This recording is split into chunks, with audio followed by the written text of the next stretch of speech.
학대자들은 이러저러한 명분을 대서 통제가 정당하다. 그러나 여러분이 답답하다라고 느끼면 통제받고 있음을 의미합니다.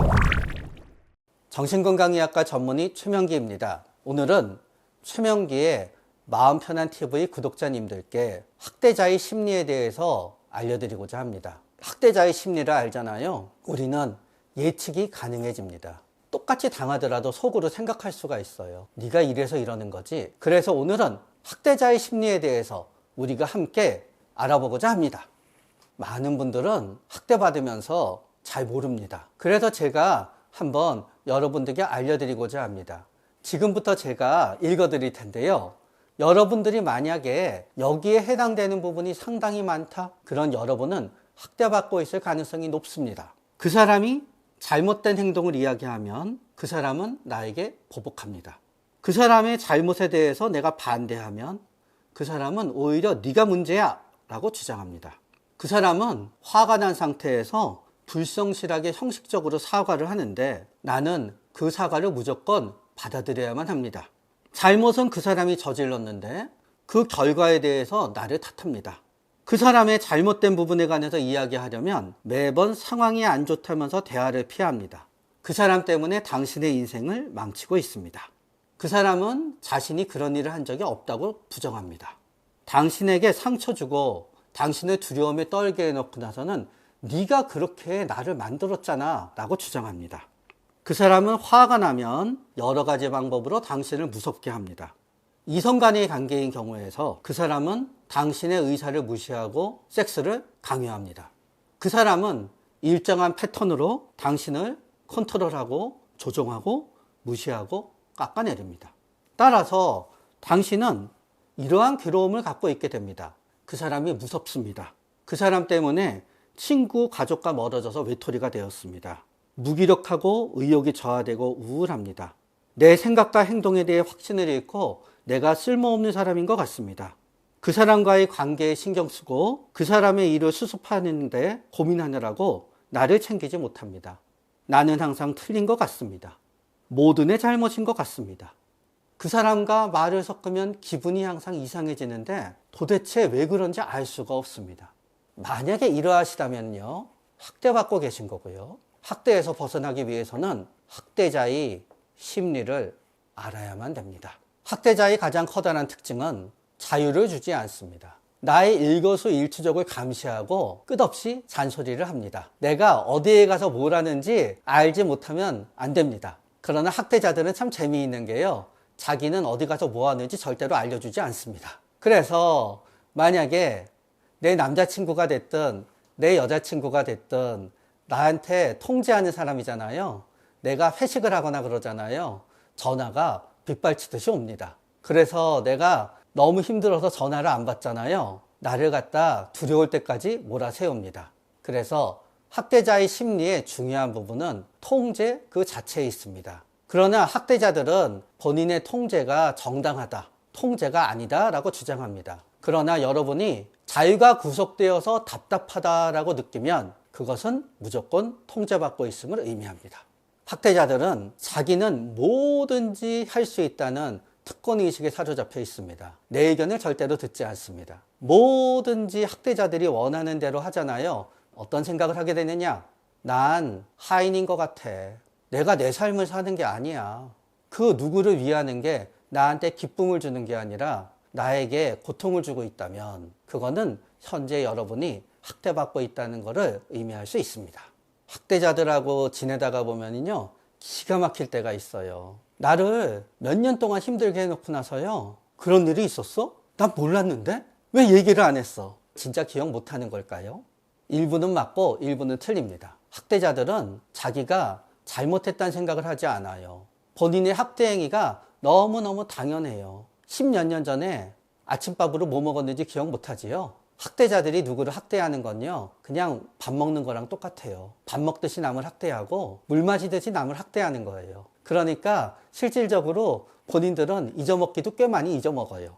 그러나 잊어먹지 못할 만한 날들이 있지요. 진짜 나를 괴롭힌 날, 증거가 명명백백한 날. 그럴 때 학대자들이 기억이 안 나는데 하는 건요, 그거에 대해서 대화를 하면 괴롭기 때문에 모른다고 하는 거예요.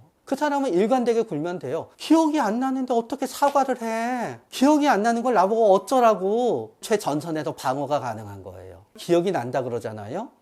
그러면 그때부터는 사과해야 되지요. 용서를 구해야 되지요. 혹은 책임을 져야 되지요. 못된 범죄자들이 가장 많이 하는 게 위증을 하기 싫으니까 기억이 안 나는데요. 기억이 안 나는데요. 하는 거랑 똑같지요. 학대자들은 항상 축소해서 생각해요. 그래서 처음 이걸 접하게 되잖아요. 피해자들은 벙 쪄요. 진짜 내가 없었던 일을 생각하나? 막 그러다 심리학 책을 읽지요. 기억이 오염되는구나. 기억이 오염이 돼서 과대 생각하나 봐. 그거는 예외적인 경우예요. 있었던 일을 전혀 없었다고 부정하면서 모르는 척 하잖아요.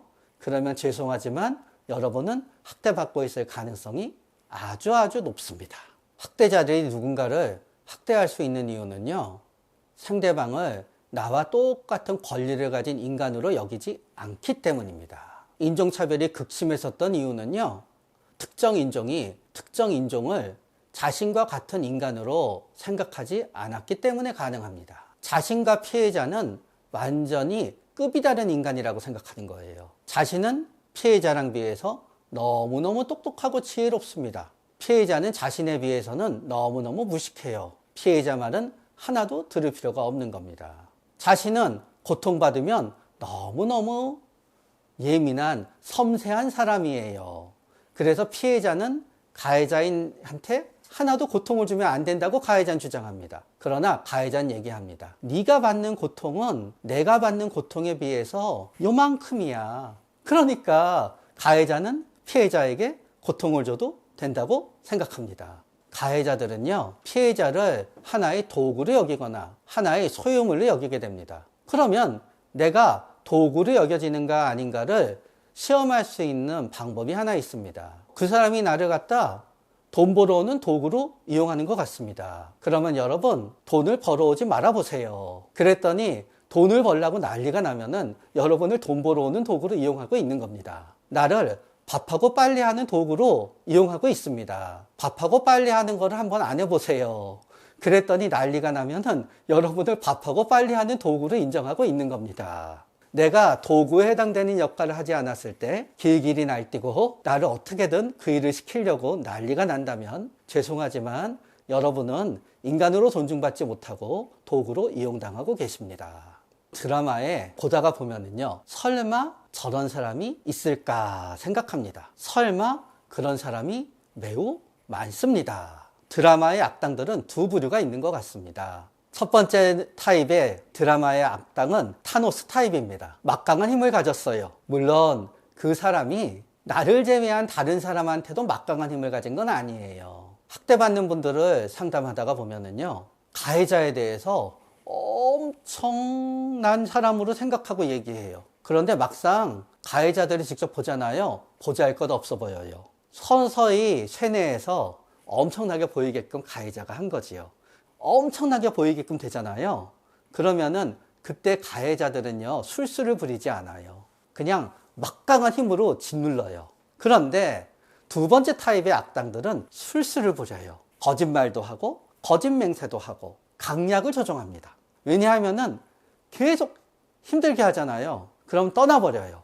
예를 들어서 어떤 사람이 전혀 일은 하지 않으면서 누군가를 경제적으로 착취하고 있어요. 그런데 경제적으로 착취하는 데다가 정서적으로도 착취해서 감정 쓰레기통으로 사용해요. 그런데 이러다가 갑자기 피해자가 없어져 버리면요, 나는 경제적으로 곤란해지잖아요.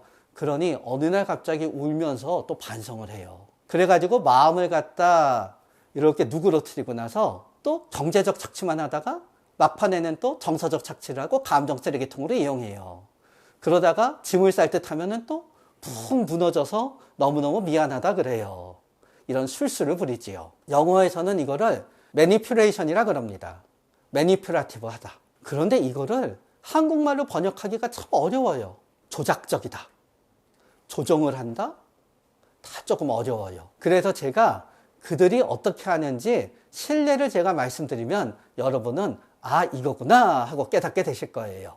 가해자들은요, 이랬다 저랬다 해요. 본인이 어떻게 할지를 갖다 알려주면 안 되거든요. 제가 옛날에 미국 시트콤을 보는데요. 어떤 사람이 사거리에서 깜빡이를 켜지 않고 우회전하고 막 좌회전해요. 뒤에 있는 사람이 왜 그래 하니까 그 사람이 얘기했대요. 내가 어디로 가는지 왜 뒷사람한테 알려줘야 되는데. 학대자들은 자신에 대해서 종잡을 수 없이 해야지 피해자를 갖다 지배할 수 있어요. 그렇기 때문에 그들이 이랬다 저랬다 하는 거는요, 전략이에요. 그러면은 우리 피해자들은 어떻게 해야 되게요? 그냥 나는 똑같이 하면 되는 거예요. 가해자들은요, 자기가 한 나쁜 짓을 부정하고 피해자 탓으로 많이 돌려요. 그래서 이런 대화가 이루어지게 되지요. 점점 가해자 언성이 올라와요. 그래서 피해자가 얘기해요. 그렇게 큰 소리로 화내지 마. 그럼 가해자는 뭐라 그러는지 아세요? 나를 화나게 만드는 거는 바로 그런 네 말이야. 너 왜 이렇게 날 또 미치게 만드니? 하면서 화를 내요. 또 이런 것도 있어요. 바람 피다가 들켰어요. 휴대폰 보다가 들켰잖아요. 가해자들은요, 바람 핀 건 내가 잘못했어. 그러나 너 맨날 내 휴대폰을 갖다 훔쳐보고 있었던 거야? 너 그렇게 날 못 믿고 비열한 행동을 하는 거야? 그러니까 내가 답답해서 이럴 수밖에 없지. 그럴 때 피해자들은 어떻게 하시면 되냐 하면은요, 그냥 자리를 피하세요. 아니면은요, 그냥 악 하고 소리를 지르세요. 가해자들은요, 지가 좋아서 해놓고 나서는요, 피해자를 위해서 했대요. 그게 제일 많이 일어나는 경우가 차예요, 차. 자기가 고급 수입차를 하나 더 몰고 싶어요. 그냥 나는 중고 국산차 몰면서 살아도 괜찮아요. 굳이 그거를 갖다 바꿔주겠대요. 바꿔주면서 명의는 내 이름으로 해서 차를 사줬다고 주장해요. 그러나 결국은 자동차세는 내가 계속 내야 돼요. 기름값도 계속 내가 내야 돼요. 그리고 몰고 다니기는 그 사람이 다 몰고 다녀요.